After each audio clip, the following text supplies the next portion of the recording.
बंधुओं, मैं पंकज जैन आपको मेरा सादर जय जिनेन्द्र नमस्कार। आज मैं आपके सामने पेश कर रहा हूँ ई वास्तु प्लान के बारे में। ई वास्तु होता क्या है? ई वास्तु मतलब डिजिटल प्रॉपर्टी। डिजिटल प्रॉपर्टी आपने सुना ही होगा कि हमारे बाप दादा परदादा ये भी प्रॉपर्टी बनाने में बहुत विश्वास करते थे। आज भी हमारे पिताजी माताजी या हमारे दोस्त या हमारे भाई बहन ये पूछते हैं कि आपने अपने जीवन काल में क्या क्या अर्जित किया है या क्या क्या बनाया मतलब प्रॉपर्टी ली है या गोल्ड लिया है या गाड़ी ली है या बंगला लिया है या कुछ भी जो भी लिया है।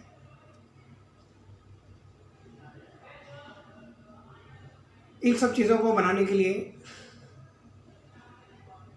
हमें बहुत सारा अथक प्रयत्न करना पड़ता है। आज के दौर में अगर आप ये सोचें कि मैं एक फ्लैट लेना चाहता हूँ या बंगला बनाना चाहता हूँ, तो या तो आपके पास में 2 से 5 करोड़ रुपये होना चाहिए अगर बंगला बनाना है, तो 50 लाख से 1.25 करोड़ होना चाहिए अगर आपको कोई फ्लैट लेना है तो। और ये सभी चीज़ें बहुत सारे एक्सटर्नल फैक्टर्स पे डिपेंड करती है। अब आप कहेंगे ये एक्सटर्नल फैक्टर क्या होता है? तो एक्सटर्नल फैक्टर का मतलब ये होता है कि मार्केट प्राइस, लोकेशन, लोकेलिटी, वहाँ के रहने वाले लोगों के ऊपर, और आप जो प्रॉपर्टी लेना चाहते हैं वो प्रॉपर्टी कहाँ पर स्थित है। सी फेसिंग हुआ तो अलग प्राइस है, रिवर व्यू हुआ तो अलग प्राइस है, फ्लैट अगर आपका हिल व्यू है तो उसका अलग प्राइस है, सोसाइटी में जो लोग रहते हैं उसके हिसाब से भी उसकी प्राइसिंग डिसाइड होती है। फिर accessible to your school, railway station, airport, market, मतलब बहुत सारी चीज़ें हैं जो एक छोटे से वस्तु को लेने के लिए या प्रॉपर्टी को लेने के लिए इफेक्ट करती है। प्रॉपर्टी लेने का मतलब ये नहीं होता है कि ज़मीन का एक हिस्सा ले लिया आपने और वहाँ पे एक बंगला बना दिया।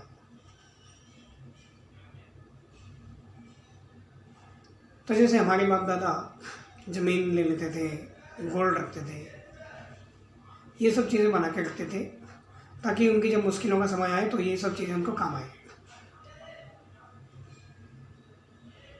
आज महंगाई के इस दौर में और भाग दौड़ के इस दौर में हम सभी चाहते हैं कि हमारे पास में एक अच्छा सा घर हो रहने के लिए।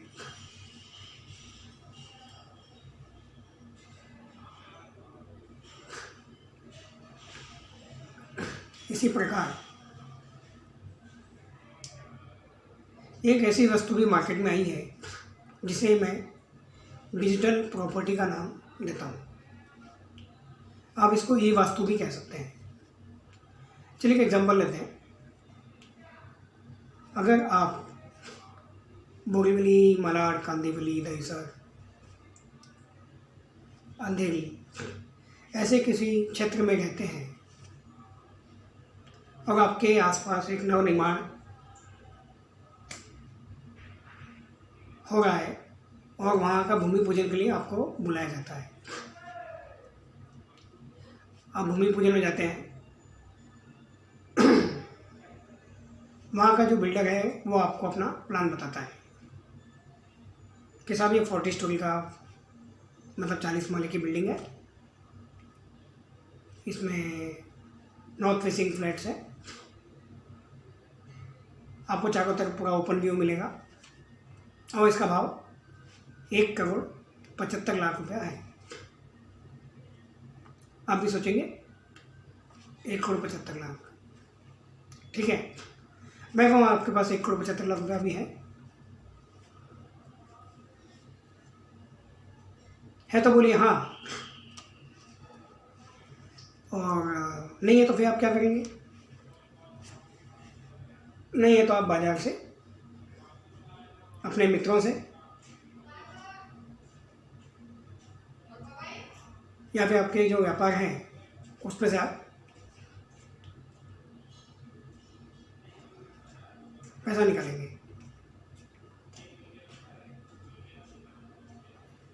तो क्या आपके मित्रों के पास इतना पैसा है कि वो आपको लोन दे सके? कि लौटाना तो है, अगर आपने 1,75,00,000 रुपया लोन के रूप में लिया है तो उसको लौटाना तो पड़ेगा ही। चलिए एक कार्य करते हैं, हम बैंक के पास जाते हैं और बैंक से लोन लेते हैं। बिल्डर के पास भी बहुत सारे बैंक हैं जिन्होंने उसका प्रोजेक्ट अप्रूव करके रखा होगा। अब बैंकों का लोन लेना बोले तो 30 साल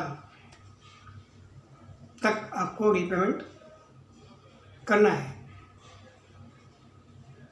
मतलब उनकी अलग अलग स्कीम होती है, 15, 20, 25, 30, जो आप चॉइस करेंगे उसके हिसाब से आपकी लोन की इंस्टॉलमेंट बनेगी।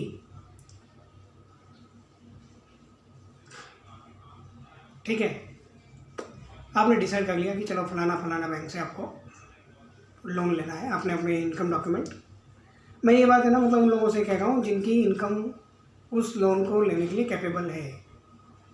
ठीक है, तो उन्होंने लोन के लिए अप्लाई कर लिया बैंक में,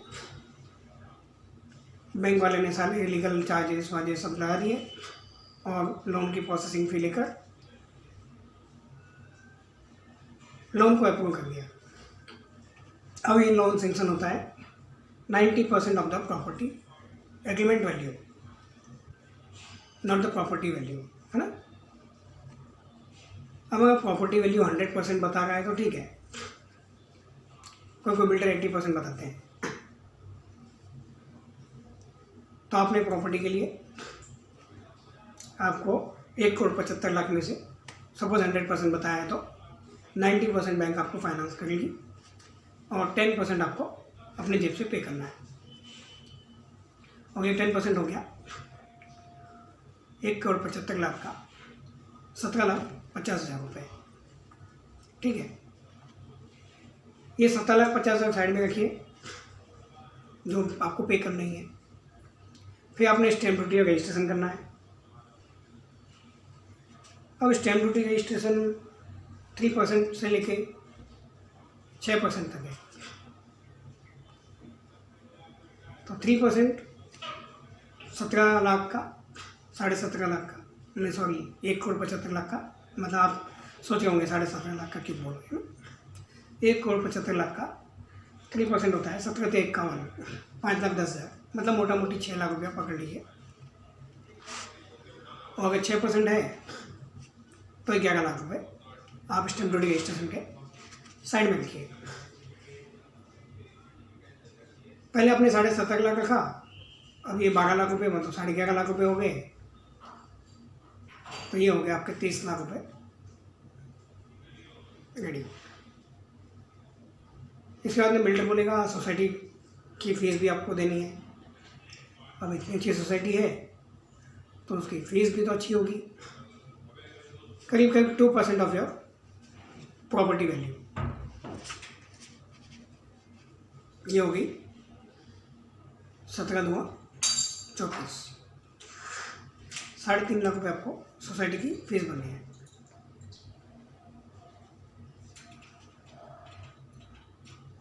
$3.5 लाख और 30 लाख, 33.5 लाख। अब आपका हर महीने का EMI आएगा 1% of the property value, means sorry 1% of the your loan value, जितना आपका लोन सेंक्शन हुआ है उसके हिसाब से। अच्छा, एक बात तो हम भूल ही गए, जब आप इतनी बड़ी प्रॉपर्टी ले रहे हैं 1,75,00,000 की, तो बैंक बोलेगा कि भाई साहब लोन तो ले गए हो, कल अगर आपको कुछ हो गया तो आपकी प्रॉपर्टी हम सीज कर सकते हैं, और सीज करने का भी कानून नहीं है। तो बैंक क्या करती है, बैंक आपके प्रॉपर्टी वैल्यू में जितने आपने लोन लिया है उतने का इंश्योरेंस निकालती है, और उसका वन टाइम प्रीमियम भर देती है और आपके इंस्टॉलमेंट में जोड़ देती है। अब सोचिए 1,75,00,000 के बीमे की किस्त कितनी होगी? अगर हम LIC से लेते हैं तो करीब 80-90 हज़ार तक जाएगी।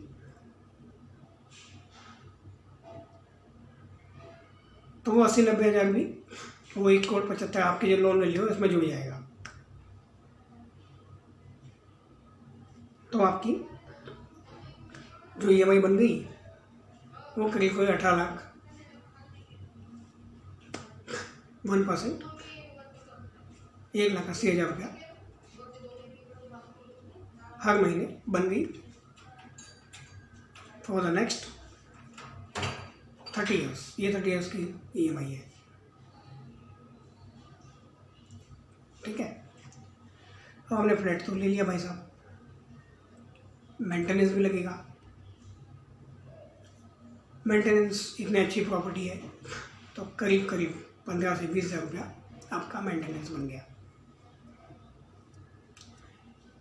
तो 1,80 और 20, 2 लाख रुपए। अब जब हम इतनी अच्छी सोसाइटी में हमारे पास गाड़ी तो होगी, बिना गाड़ी के आपको यहाँ पे तो प्रॉपर्टी भी नहीं देंगे, फ्लैट भी नहीं देंगे, तो गाड़ी के लिए पार्किंग चाहिए। बोले भाई पार्किंग भी खरीदो, पार्किंग का लोन नहीं मिलता है।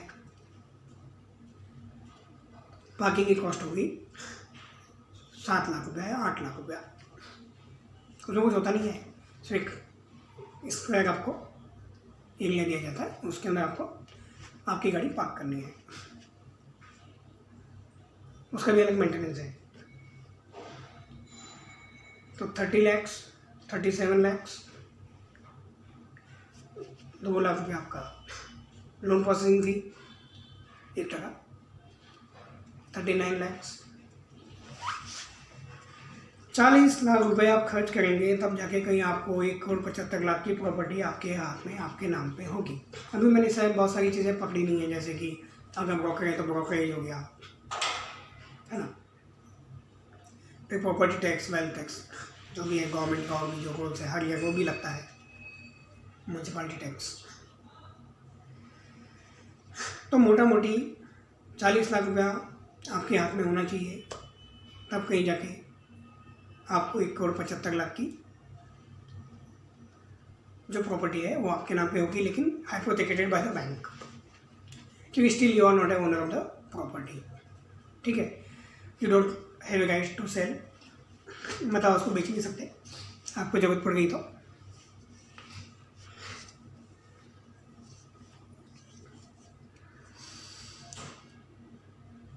अब आप क्या करेंगे? जिन लोग कहते हैं कि आज प्रॉपर्टी ली है 1,75,00,000 की, 1 साल बाद में 2.25 करोड़ की हो जाएगी, 2 साल बाद में 2.5 करोड़ की हो जाएगी, 3 साल बाद में 3 करोड़ की हो जाएगी। मेरी प्रॉपर्टी का ग्रोथ काफ़ी फास्ट होगा। सही बात है, आपकी प्रॉपर्टी में रिटर्न्स अच्छे हैं, लेकिन वो एरिया यानी बॉम्बे जैसा मार्केट अब सैचुरेटेड हो गया है, प्रॉपर्टी की ग्रोथ उतनी नहीं होती है। आपने देखा होगा पालघर, विरार, वसई, इस तरह के एरिया की प्रॉपर्टी की वैल्यू 20 to 25% के हिसाब से बढ़ती है। नरीमन पॉइंट, मलबा हिल, अंधेरी लोखंडवाला, बोरीवली, यहाँ की वैल्यू 10 से 12% बढ़ती है, क्योंकि इन्होंने अपना हाईएस्ट लेवल टच कर लिया है। कितने परसेंट लोग ऐसे हैं जिनको मतलब ये प्रॉपर्टी लेना अफोर्ड कर सकते हैं? कितने परसेंट?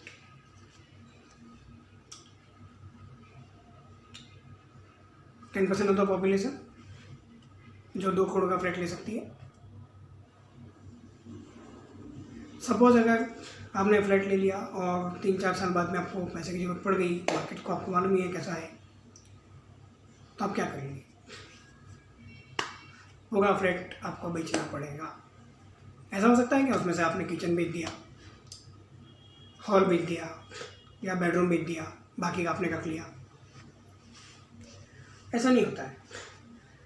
अगर आपको 10 लाख की भी जरूरत है, 50 लाख की भी जरूरत है, तो भी आपको 1 करोड़ 75 लाख मतलब 2 करोड़ की प्रॉपर्टी को लिक्विडेट करना पड़ेगा, अगर आपके पास और कोई रास्ता नहीं है तो हमारे पास इसका एक ज़बरदस्त सॉल्यूशन है और इसी सॉल्यूशन का नाम है डिजिटल प्रॉपर्टी ई-वास्तु। इसमें ना आपको स्टैम्प ड्यूटी देनी है, ना रजिस्ट्रेशन करवाना है,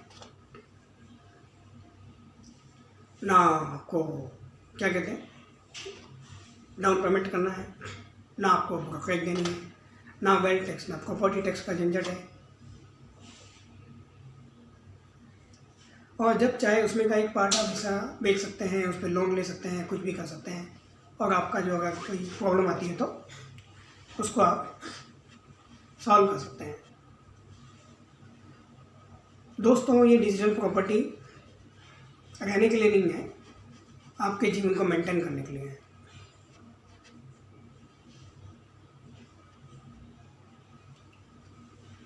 आने वाले 100 साल की उम्र तक आपको इनकम देने वाले हैं।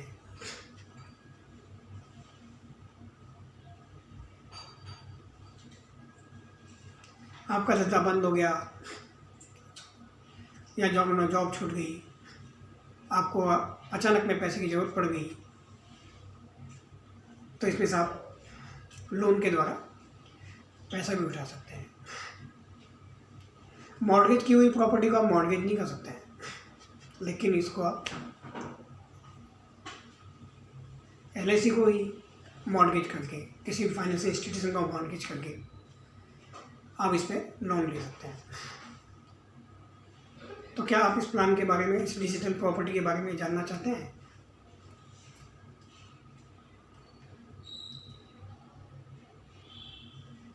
जानना नहीं, सॉरी, लेना चाहते हैं, क्योंकि ये हर एक नागरिक की ज़रूरत है।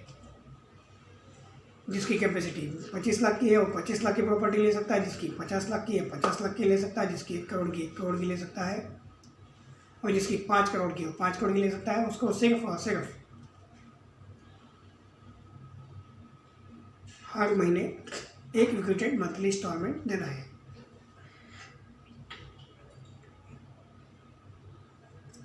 और दोस्तों, मजे की बात यह है कि इस प्रॉपर्टी की वैल्यू भी हर साल बढ़ेगी।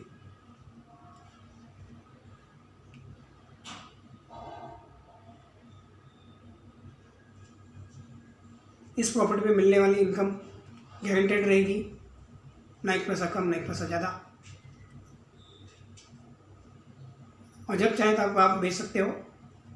जब आप इसका इनकम गेन कर रहे हो तब जब चाहे तो आप बेच सकते हो। इस डिजिटल प्रॉपर्टी के बारे में जानने के लिए आप जल्द से जल्द संपर्क करें।